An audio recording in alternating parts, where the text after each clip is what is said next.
Καλώς ήρθατε. Η επόμενη συζήτηση θα πραγματοποιηθεί και αυτή στα αγγλικά, καθότι έχουμε εκλεκτούς καλεσμένους όχι μόνο από την Ελλάδα, αλλά και από το εξωτερικό. Οπότε, hello everyone, and welcome to this exciting panel.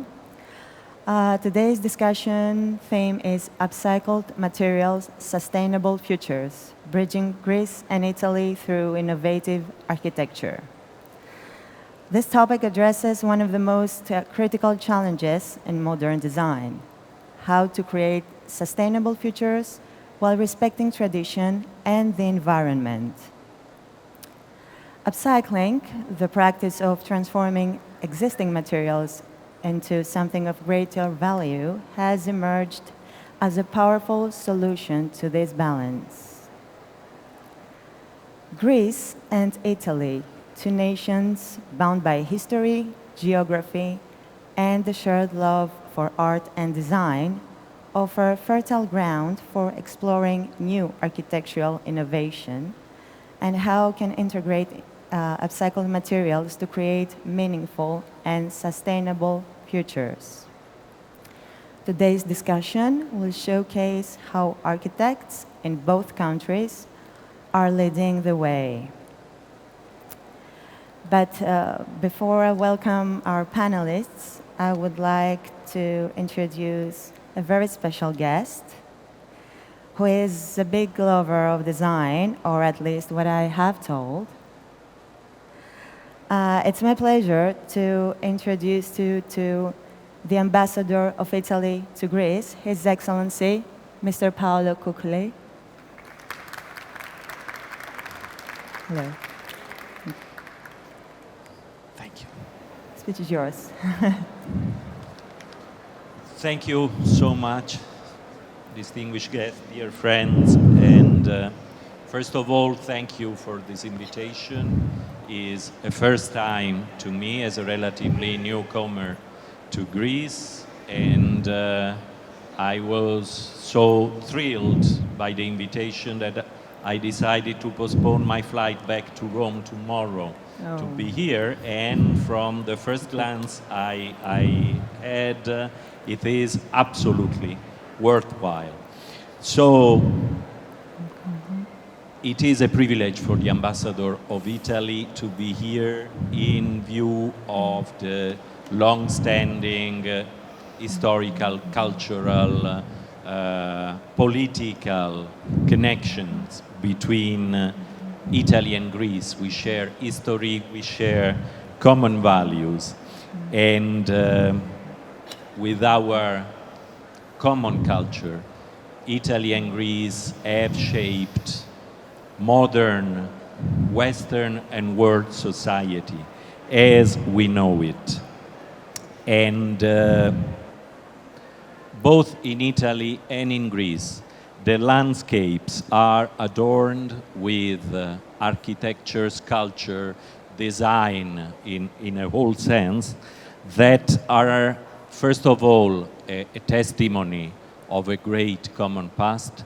Second of all, an evidence of the deep understanding that those structures, those elements are not only architectural elements or design elements, are a deep understanding of the relationship between architecture, design, style of life, in a sense, way of living, and the environment around us. And it is a legacy that we both cherish and respect. In events like this one, like the Architect Show, we realize that the relationships and the leadership our two countries have been exerting worldwide goes well beyond history. And it is indeed a living dialogue. And going through the different stalls, you see how many contaminations, how many interactions, how many deep influences between our cultures, ancient and modern, and our artists, our architects, our designers. I believe it is definitely a unique or almost unique case in the world. So our world today faces many very serious challenges, from climate changes to over-urbanizations, and it is extremely important in a modern age of natural scarce resources, a stress over people and over the environment, to draw lessons from the past and draw lessons from the cooperation that we have been establishing in all those years. So harmony between man-made structure, design, artifacts, and the nature is indeed a crucial element. And we must keep this postulate well in mind when envisaging the future in which we would like to live.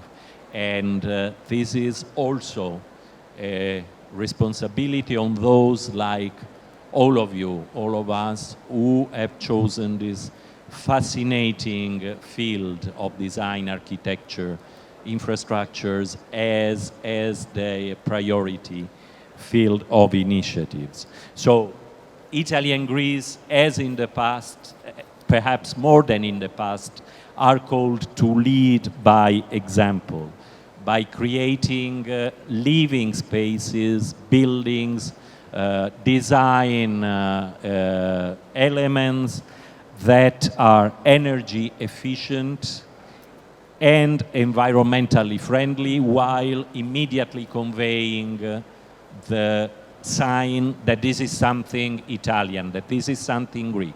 And again, I believe this exhibition clearly conveys this very important mission. So our cooperation is not only business or commercially oriented.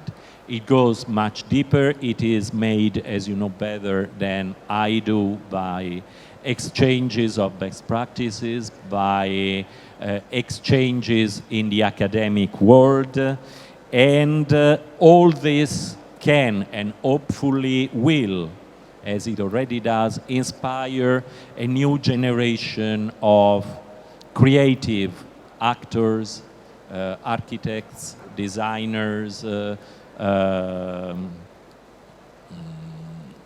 garden designers, to promote this culture of responsibility, if I may oversimplify it, that it is a crucial way, if not a necessary prerequisite, for a future of sustainability in our societies. Then, as an ambassador of Italy, in a sense, I have to, and I'm honored to, recall that we are a reference worldwide in terms of creation, in terms of innovation, in terms of style, in terms of figures, because then numbers always have their bearing. And in Italy alone, we have 70,000 companies, enterprises active in this very specific field. They employ over 64,000 people. The recent data shows that the design sector generates over 28 billion euros of design. So all these things, all your creations are not only beautiful, are not only practical, they are a powerful driver of sustainable economic growth and job creation. And this is something we must never forget. And Salone Italiano del Mobile a Milano is a case in point that I recommend all the newcomer, not the people around here, to visit, but it is worth recalling that there are almost 2,000 exhibitors with almost 400,000 visitors every year. So, having said that, I am as well. Deeply honored to see so many Italian companies, architects, designers present today. It is one of those occasions in which a diplomat is happier than average to be the ambassador of Italy, because I can contribute to present and put into value the art creations of all of you. It is an important element of the Italian vision and of the Italian economic and cultural presence abroad. I thank you very much for being here, and I look forward to visiting to the debate first, then to visiting more in detail all the stands, and I look forward to meeting and greeting you again in Athens soon. Thank you. Thank you so much for being here.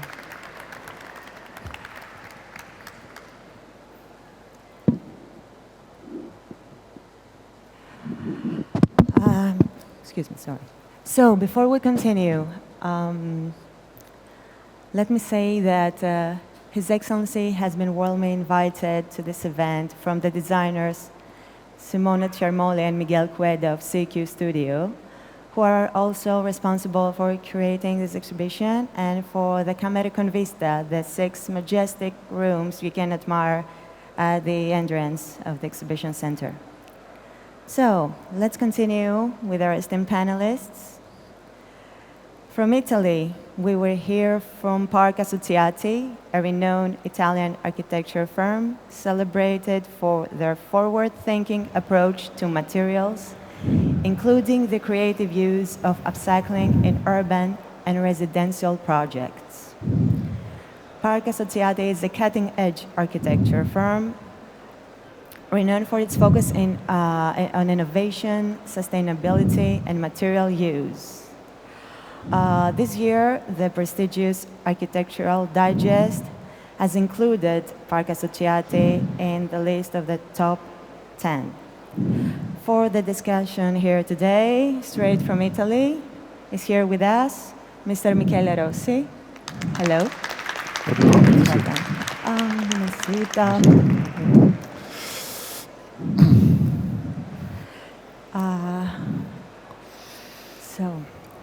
Mr. Rossi will start his presentation for a few minutes, and then we will continue with questions and answers. Yeah. Do you have the PowerPoint? To We need to have a PowerPoint? Thank you so Mr. much. Rossi. So, What I will talk to you today is going to be a very short introduction of what we do. We call rediscovering materiality because what we did is always trying to understand how we can work on combining heritage and innovation. Our work through the years was always more and more understanding the city that we are living. We call Milan as our living laboratory, because as many European cities is facing a big change and is facing how a city can grow without losing their heritage, their history. So it's a very important task for us, and it's a very important task, I think, for every city that is growing, but at the same time, sometimes is losing his identity. We're going to be 25 years old next year, and since the beginning we decided not to specialize, not to have one field of our project, but as many historical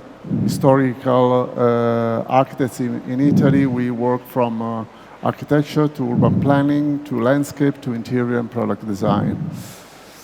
We call ourselves Park Associati without our name, because from the beginning we understand that the challenge of contemporary project needs to be a collective effort. So we say that we are an interdisciplinary collective of architects, designers, researchers, and thought leaders, because that's the only way we see to face all the new challenges. The climate challenge, the growing of cities, how we change it. So it's really something that not just one person can work on that. And for that reason, 6 or 7 years ago, we decided to create a cell, a lab, a research cell that is called Park Plus. And the reason is because, as many architects know here, the client is always giving us less and less time to do a project, but at the same time, they want something innovative and new. And so these things are not going together very well. So we decided to detach the research part from the project and giving the research the time that needs to be effective. So research needs time, needs to make mistakes, needs to go ahead and go back. So our research lab gives us the ideas and the research that then we put into our projects. And of course, material research, building construction technique are part of this research. And for that reason, we also have a big space inside of our office that we use for exhibition, especially during the Design Week in Milan. We always host designer under 35. We curate an exhibition with them. And we have different kind of exhibition, talk, and we open up our studio to the city. Well, because we are not specialized, we also believe that every project needs a unique vision. Every context needs to be research. And so what we really want in every single project is to understand as much as possible the boundaries of a project, where we are working, the city, the story of the city. Also because, as you see here, we work on very different projects. You know, so this is a headquarters for 𝗦𝗽𝗲𝗿𝗁𝗁, a very traditional and institutional company, but we did also headquarters for less institutional company. This is a mountain hiking cloth company close to the Alps in Milan. But we also did crazy projects like this traveling restaurant for Electrolux. We did another one for Masterclass, whatever. And the Electrolux one was in Stockholm, in Brussels, in Milan, in London. And also small projects like this. You know, we are not interested just in big scale projects, but we try to take care also of small projects. This is a beautiful terrace in the city center of Milan, where we work on the use of cotton materials as in the roof of the nearby buildings, but using the terrace as a place to meet for the people that use the building. And this is just a project that we finish. We work a lot with existing building. This is a building where we have some of these elements, the marble, the mosaic floor was already there. So we try to interpret it, what is already there, also in the interior design projects. So what we say is always try to turn the past into the future, how we can understand the building that we are working on, the piece of city, the interior, and try to see what we can, you know, give more space and give more innovative area or something that is already there. And this is a serial project that we did in the past. So we used to work especially on post-Second World War buildings. So not historical building, but more modern building. And again, sometimes we try to reinterpret the original building, like in this case, but keeping some of the original elements of the architect. And sometimes we just change it. This is a building from the 80s. We didn't think it was that beautiful, so we try to change it completely, the image. So it looks like a new building, but it's actually the structure of an old building adapted to a new function and a new architecture. And sometimes we have to work with important buildings, with very, you know, famous architects, like this is a Portaluppi building, who was a very important architect in Milan. And he already did 2 projects in 20 years difference. The first one was in the 30s, the second one was in the 50s, and we had another part of the building on top of that. And at the same time, we work on this courtyard. So again, understanding how this basement was very high in ceiling, have very high ceiling. So it was really a place where you can actually create a beautiful new space. And now we are working on this building, again, a historical building, and again, a building that have a long part of the identity of a city center. And as you see, we add a new thing, and we use the courtyard to enlarge a contemporary vision, because the courtyard was not beautiful. It was already redone during the 70s. So keeping the idea of a 30s building, so it's a building from the late 30s, but giving a heart that is more contemporary. And again, the project, the adaptive reuse projects are very important for us. We believe that the European city needs to work on what's already there. We don't want to design anything from scratch, from a greenfield. But of course, sometimes you need to understand the city's changes. This was an industrial building for General Electric in Milan, and it was a big factory, a big platform. And it was meant to be transformed into a big showroom and a big office building. So how you do that? How you can keep the original feeling, the original atmosphere, the original architecture of this into something new. And this is what we did. I mean, it was still the same structure, but a completely different facade, completely transparent, and this idea of cutting the structure into some halls to create gardens and courtyard. And of course, we trying to anticipate as much as we can how we impact with our architecture. And even, I mean, we are trying to work on existing building, but as in this case, sometimes we are forced to demolish some building. This was a building from the 60s with a lot of structural problems, very low ceiling height, so we decided to demolish. But even so, I think we have to understand that you can accelerate and create a very innovative process. So instead of traditional demolition, we deconstruct the building in order to be able to separate as much as possible the different materials for recycling, but also for reusing. So a lot of the tiles of the facade will be reused on the new building. And a lot of other materials will be reused in the new building, transform into, in recycling process. The new building is also creating a new square in front of a central station. So the idea now is, you don't design just the building, but we have a landscape and urban planning department, because we are not so much interested in just designing a building. If you don't design the area around and you don't understand what's the complex system you create with this new place.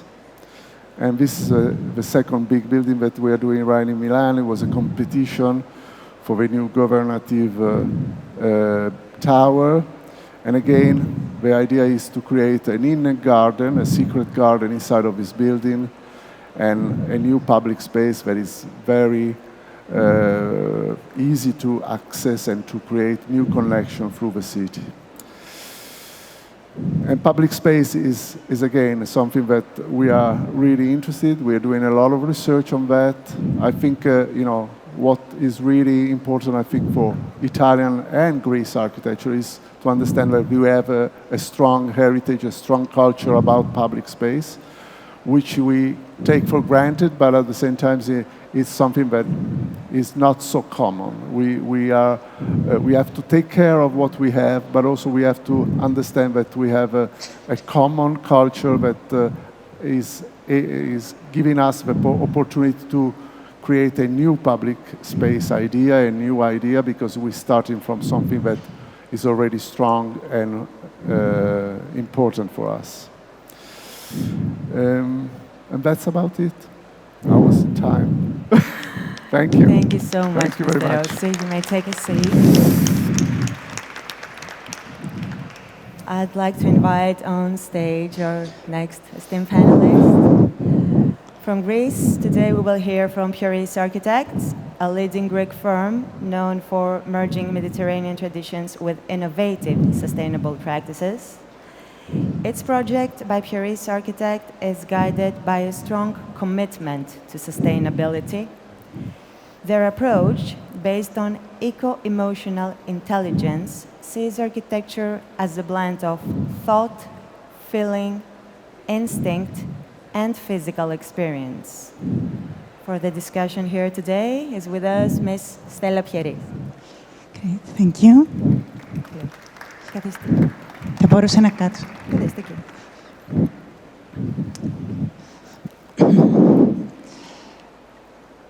Hello, everyone. I hope you're doing well. Now, I know this might sound a bit unusual. After all, we are all in Greece, most of us are Greek, and here I am about to deliver my speech in English. I ask for your understanding, as out of courtesy to my fellow panelists, I've been asked to speak in English today. So please, bear with me. I'll do my best to make it a smooth ride for all of us. My name is Stella Pieri, and I'm a partner at Pieris Architects. It's an honor to be here today. This year, we're proud to celebrate 50 years of designing and constructing buildings, always with sustainability at the heart of what we do. Over the years, we had the privilege of working on more than 200 projects across several countries. Our passion is to create spaces that are not only innovative, but also environmentally responsible. In today's world, maybe we can start the video. Ναι, You need this? έχετε ο κύριος Ρossi.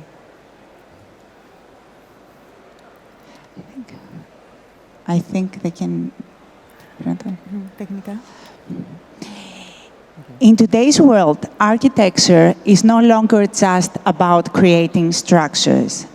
It's about weaving life into the spaces we inhabit.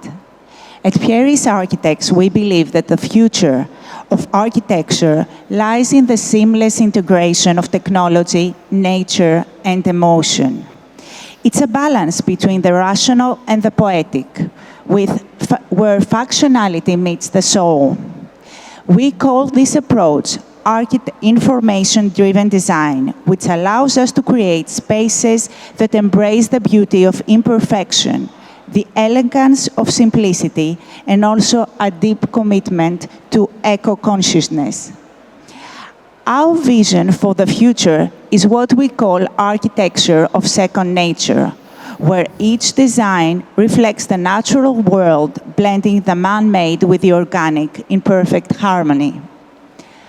Our work is deeply rooted in sustainable development goals, all with the aim of creating environments that promote the well-being of both people and the planet. We design spaces that support healthy lifestyles, reduce health disparities, and enhance community well-being, while also fostering eco-emotional intelligence. Our commitment to sustainability is reflected in our use of energy-efficient fixtures and renewable technologies, helping to drive the transformation towards sustainable energy. We believe in creative, inclusive, sustainable spaces that not only benefit communities, but also contribute to economic growth and job creation. Innovation is at the heart of what we do. By exploring new materials, technologies, and design concepts, we create buildings that are not only sustainable, but resilient in the face of an ever-changing world. In our urban designs, we focus on optimizing resources, reducing pollution, and improving the overall quality of life for everyone. We take every opportunity to minimize waste, conserve resources, and enhance energy efficiency in each design decision we make. Our projects also integrate climate-responsive elements such as passive cooling and renewable energy, ensuring that buildings have minimal environmental footprint. And finally, we place a high priority on biodiversity, protecting ecosystems and creating green spaces in every project to nurture the natural world around us. I think the video should play in parallel with the presentation. It's a video, it's not a PowerPoint. Για τεχνικό ζήτημα. Δεν ακούω, συγγνώμη. Δεν ακούγεται. Είναι βίντεο. Θέλω να παίξει παράλληλα. Let me now share some examples of our work that highlight our commitment to sustainability and innovation. One such project is the Athletic and Cultural Park in 𝗦𝗽𝗲𝗿𝗁, known as 𝗦𝗲𝗲𝗿𝘁cije Park. Our vision for this park is to create a dynamic, urban space that optimizes resource use, reduces pollution, and enhances the quality of life for the community. This park will become a vibrant hub, offering a variety of spaces designed to foster connection, creativity, and engagement for people of all ages and backgrounds. It's a place where everyone, regardless of socioeconomic status or personal interests, can come together. The park includes a cultural center, a football field, a running track, a skate park, an outdoor gym, climbing walls, a kiosk, a central square, water elements, and an underground basketball court. We've also designed play areas for children of all ages, an aerial route, and workshops for arts and crafts. Sustainability is embedded in every aspect of the design. All new buildings are equipped with green roofs, utilizing passive cooling and heating systems to reduce energy consumption. The restaurants and cafes feature organic waste and composting systems to minimize environmental impact. We have preserved the existing ecosystems and created new habitats for different species. Rainwater is harvested through the park's water features, and we've chosen solar reflective materials for pavements and hardscapes to reduce the urban heat island effect. Here you can see the observatory and the aerial route. This park stands as an example of how architecture can blend sustainability, innovation, and community engagement to create a space that benefits both people and the environment. Another exciting project we are proud of to be part of is the Spot, soon to become the first 3D printed building in Greece. Situated on the campus of University of Patras, this innovative structure will serve as a startup incubator, offering students the opportunity to bring their entrepreneurial ideas to life. The project is made possible through the generous donation of 𝗦𝗽𝗲𝗿𝗁𝗁𝗁𝗍 Pieris architects and the team of expert consultants that you will see featured in the video. The name the Spot stands for Sustainable Practices of Tomorrow, a testament to our commitment to cutting-edge, future-focused solutions. From design to construction and through to its operational phase, this project has one overarching goal: to minimize its environmental footprint throughout its entire life cycle. Guided by circular economy principle, the building will incorporate innovative, recyclable, low-carbon, and energy-efficient materials. We're also proud to be working on the Stella Hotel in 𝗪 Crete. a project that beautifully combines sustainability with the natural beauty of its surroundings.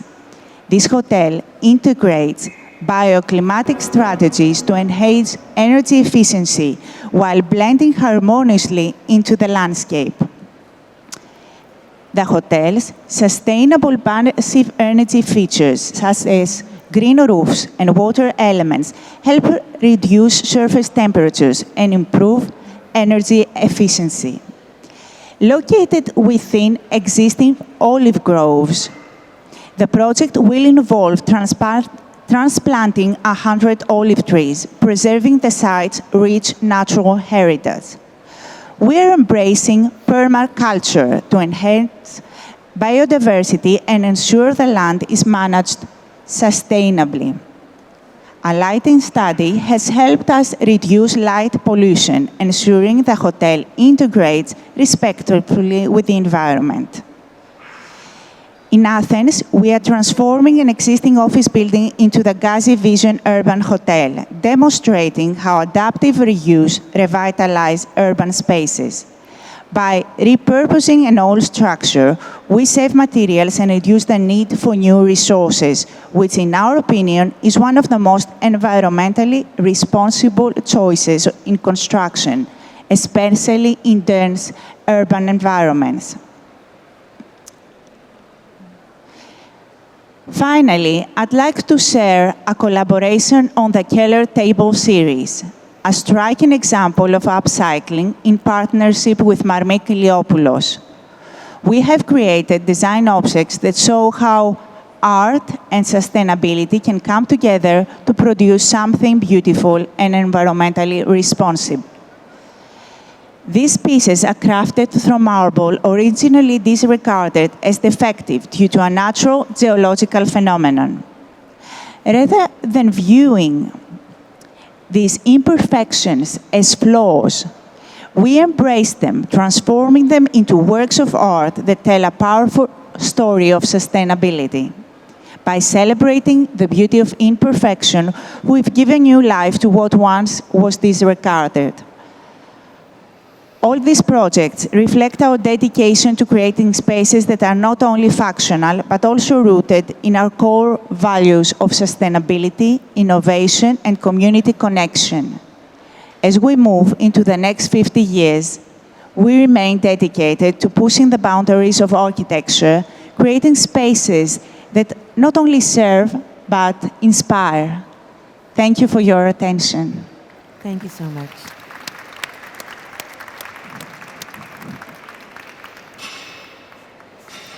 So we still have a few minutes left.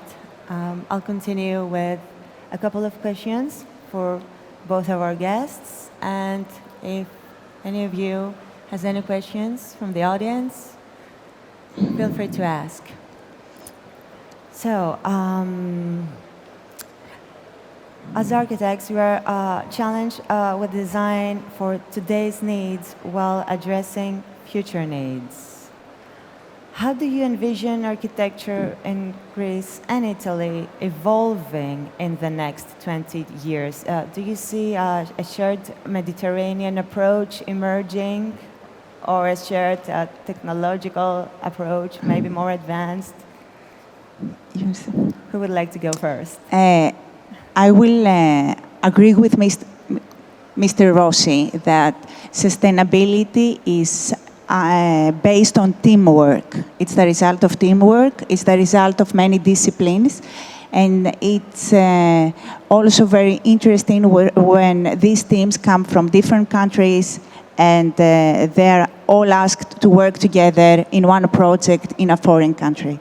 So I see a future in partnerships. I see a future in innovation, knowledge, and new materials coming from abroad in Greece, and us working with, together with foreign architects or foreign industries to develop further the projects of sustainability in Greece. Very interesting. Mr. Rossi, I wanted to ask you, what are the most common structural or safety challenges you encounter when working with upcycled materials, and how do you address them? Well, as I say, I mean, we need to think that. Can you hear me? Yes. Okay, we need to think that the resources are getting less available, and so we have to think about our city as a miner. No, we say we already have a lot of buildings, a lot of materials, a lot of things that are already there. So we need to understand how to use it as much as possible. And of course, it's not always easy, especially in the last 20 years, materials are so connected and so difficult to divide that it's very difficult then to recycle or reuse. And the way we're doing the project now is also already thinking about the last part of the building when it's going to be demolished. It's going to be something different because in the last, previously nobody thought about that. You just think that the building is there and then you demolish and you throw away everything. But we understand that we are not in the position now to throw away things very easily. We have to make the effort every single time to give a second life to every project, every materials, everything that is already in the building. Okay. How do you approach sustainability when you work with traditional materials, let's say like stone or marble or wood? Are there specific ways you reinterpret these resources in modern buildings, in modern design? That question goes both ways. Maybe Ms. Pieris would like to answer. I think for us it's very interesting when the natural materials are locally harvested. That is to say that if you design a building at Tinos Island, that all the stone comes from the island or even from the same site.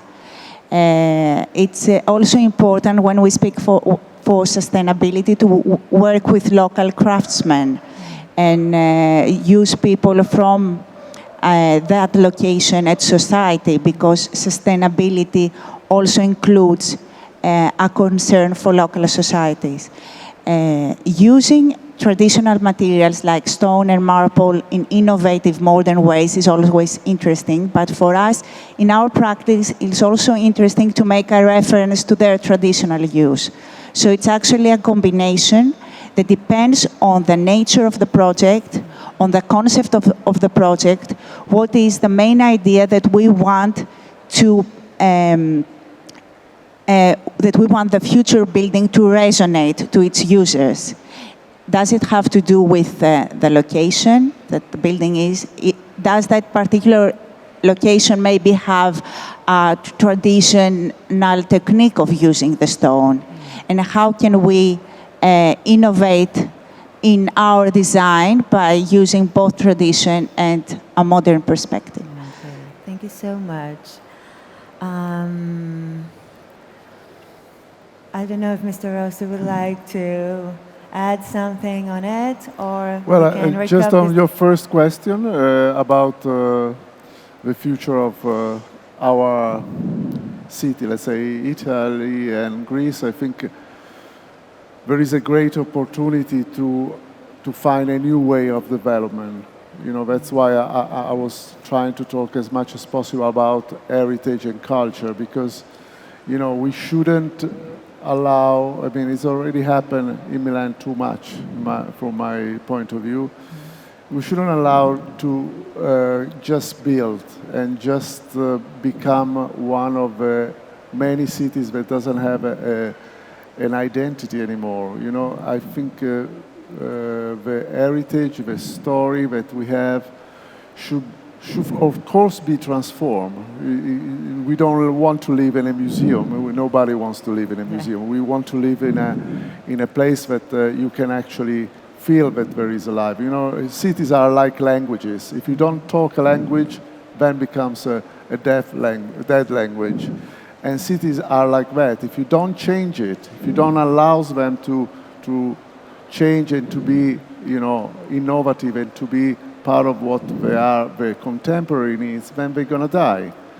But at the same time, we need to make this change in a direction that is different, that is appropriate to what we already have. Because, you know, so many times we see cities that just change into a direction that doesn't take under enough consideration the historical story of a city and the heritage and the identity of a city. Makes sense. I completely agree. I think also I also agree with an idea that you mentioned during your presentation, that when we build a building, we have to consider the cityscape around it. Yeah. I thought this is actually one of the most important things in architecture, not to build standalones. And also very important, as you said, to reuse buildings. But that part of thinking about the public spaces is, I mean, we know that. I mean, our architectural history is based on that. So that's one of the reasons why I think we should always think as much as possible of that. Because if you think about the Acropolis, I mean, they didn't build that just because it was there. I mean, they have an idea of why they put it there, you know, what was the relationship with the city. And all our square, you know, the Renaissance Square is based on idea of a community, an idea of how you want the society to live. And that's why I'm thinking that is already part of our culture. And I don't see so much of that in the contemporary architecture. But so that's why we have a challenge to use that heritage and culture to build a new way of doing cities and new development. Yes. We also believe that public spaces is actually the heart of the community, and they have to reflect these ideas of sustainability as much as the buildings. It's important to draw people into them and stress their environmental character. It makes sense. It makes sense. Well, looking forward to the cities of the future. The future is here with us today. Thank you both for joining us. As we're recapping this conversation, today's panel has illuminated the profound potential of architecture to bridge tradition and innovation through the lens of sustainability and upcycling. We've seen how Greece and Italy are at the forefront of this movement, demonstrating how thoughtful design can honor the tradition while building a responsible and resilient future. From reimagining the life cycle of materials to designing both functional and emotionally resonant spaces, our panelists have shared examples on what is possible when sustainability is not just a consideration, but a guiding principle. So let's take these ideas as a source of inspiration in our own work, pushing boundaries and exploring new ways to integrate sustainability into every aspect of design. By doing so, we can contribute to creating a built environment that harmonizes innovation, tradition, and a profound respect for the planet. Thank you once again for being here today.